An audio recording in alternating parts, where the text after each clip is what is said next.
Hello, good evening. Welcome for this screening of the one part of the West Coast program. And as you may know, we have at least two parts of the program that are focusing on the link between a geography and a chronology, a period of time, and the creative aspect of it.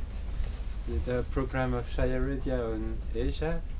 Is there an experimental cinema of Asia, and we did more or less the same for the west coast of the USA, and that program is started from the idea to bring Bruce Bailey's films linked to the program that Garbin Ortega curated and the project of book, but that's going to be a book in a few weeks.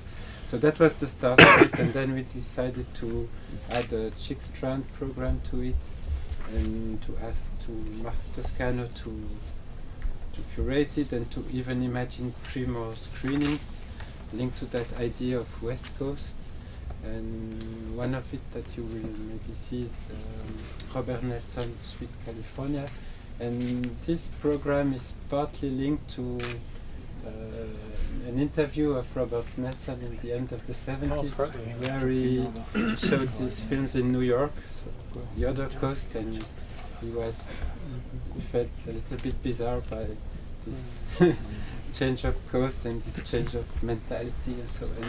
But Marc Toscano of the Academy he curated it, and he will speak about it really better than and in better English too. So I give you Thank you, Philippe.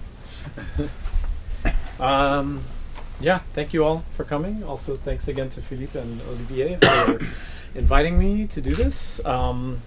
It's when they asked me to do 5 programs, 2 of which would be Chick Strand, I thought, okay, for the West Coast, what are the other 3 things I can do?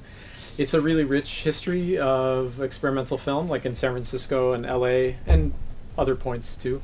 For a little bit, I considered Vancouver because it's also part of the West Coast in Canada, and there's a couple of filmmakers I've worked with from there. But I thought, no, I'll stay California, because in a way, I think this is the idea that is suggested by Bruce Bailey. And what is a California film and a West Coast film?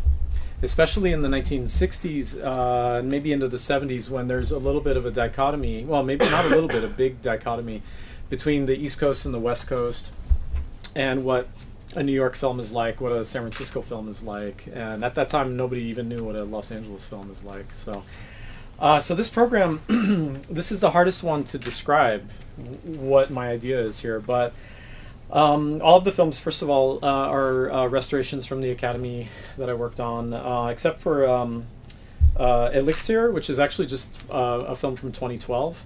And it's this one random, really new film amongst 60s and 70s films, because in a way I wanted to suggest a certain continuity, that even now there's maybe a certain sensibility that can invoke the idea of this sort of California dream within an American dream, possibly.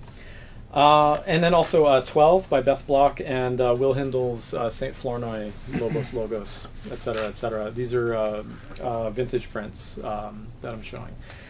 But the idea came from that these guys were excited to show the Quick Billy rolls, which are not shown very much. And I hope you can see the Bruce Bailey show that contains Quick Billy, because it's a completely amazing masterpiece of San Francisco experimental film, of American experimental film. But it's a film which was made in 4 parts, 15 minutes each, so the whole thing is 1 hour. But when Bruce made the film, he also shot other rolls of footage that didn't make it into the final piece, but he really liked them on their own, and so he came up with this idea of the Quick Billy rolls. And so there's 6 of them, and if you want, when you show Quick Billy, you can also show the rolls. You can show them before the film or after the film or a week later, or it's just sort of this peripheral piece in a way, which is like a film but also supplementary material. It's kind of not a film as well. It's really interesting, and I just recently restored them at the Academy, and they're extremely beautiful and really kind of fantastic and moving. And so the idea was somehow then to build a program from this stuff, which is almost not even a film. And what does that then mean? So I've done some programs of West Coast and Los Angeles psychedelic films, and I thought, it's not quite right because Bruce Bailey's not really a psychedelic filmmaker. But there's a touch of that, and also in some of the sensibility at the time of San Francisco and Los Angeles filmmakers. So so this program has a little bit of the psychedelic, a little bit of the maybe utopian, like via cinema in California on the West Coast in the late 60s and the 70s, and kind of what that sensibility was, both there and also as imagined, I think, by people elsewhere, like looking to California, like what does California represent? And so in a way this program, like I said, it's hard to explain, but it's sort of my proposal for a certain idea of like a California utopian cinematic dream, maybe, if that makes any sense. Probably doesn't. And also I wanted to include a couple, in two of the other programs I'm doing, these mixed programs, I wanted to include some more Chick Strand films because she has a lot of work, and 2 full programs is great, but I wanted to show as many as I could. So there's 2 more very short, really wonderful pieces by her in this program, Anselmo and Waterfall. And I think that's all I'm going to say, actually. So, but I'll be here after. But do a short Q&A if anybody has questions about the restoration, about the films themselves, the curating, if you have a question about that. But otherwise, I hope you enjoy the program. Thanks.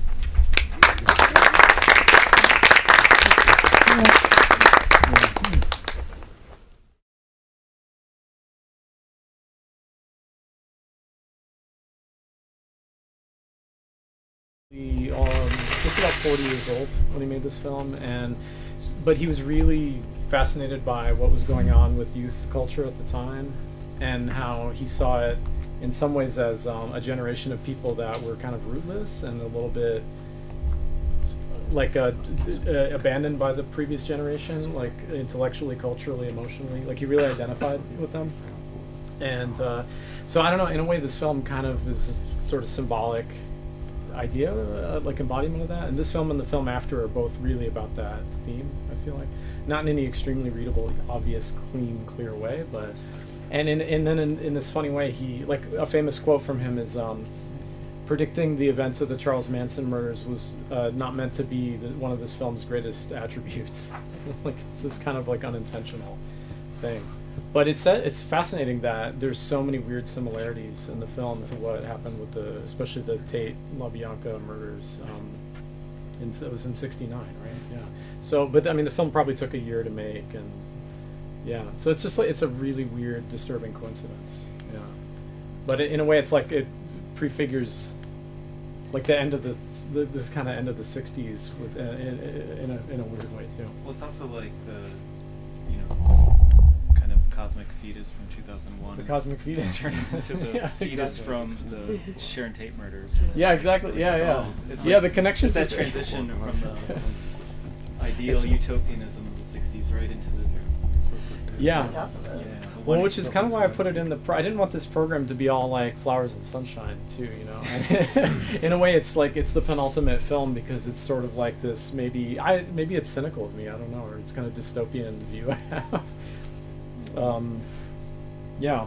His films are really, really dark and strange. This is probably the darkest, strangest one, I feel like, and it kind of is about this. Yeah, I mean, like what I said, but yeah, with the kind of weird, violent imagery and this idea of maybe people not knowing where to find what it is that can give them some kind of direction.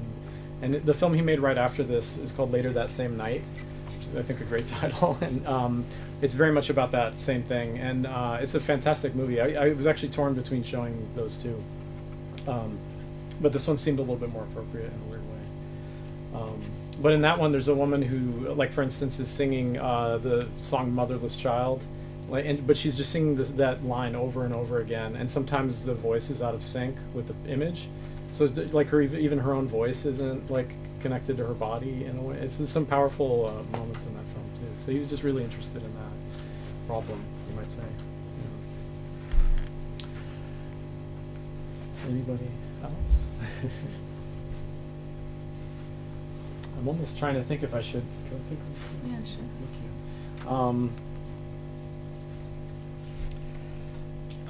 I'm just trying to think if there's any kind of possibly interesting stories I could share too. Yeah, I mean the Christopher Tree film, the second film, it's a film I really love a lot. And Les Blank, some of you probably know as a documentarian who didn't really make experimental films, but he made a few kind of atypical, strange films. And this one is a portrait of this musician who went by the name his name is Christopher Tree. He also went under the name Spontaneous Sound, and he put out a privately made record around 1971. And he did music therapy, like using percussion instruments for people with like mentally disturbed or emotionally disturbed people. And I mean, really interesting guy. He's still around and he still does this. He's up in Oregon, on the West Coast. But Les asked to make a film of this guy, and he had only like the guy agreed, but he said, okay, you can't put titles on it, and you can only shoot me from far away. And like he had all these rules about how Les could film it, but in a way, it actually made it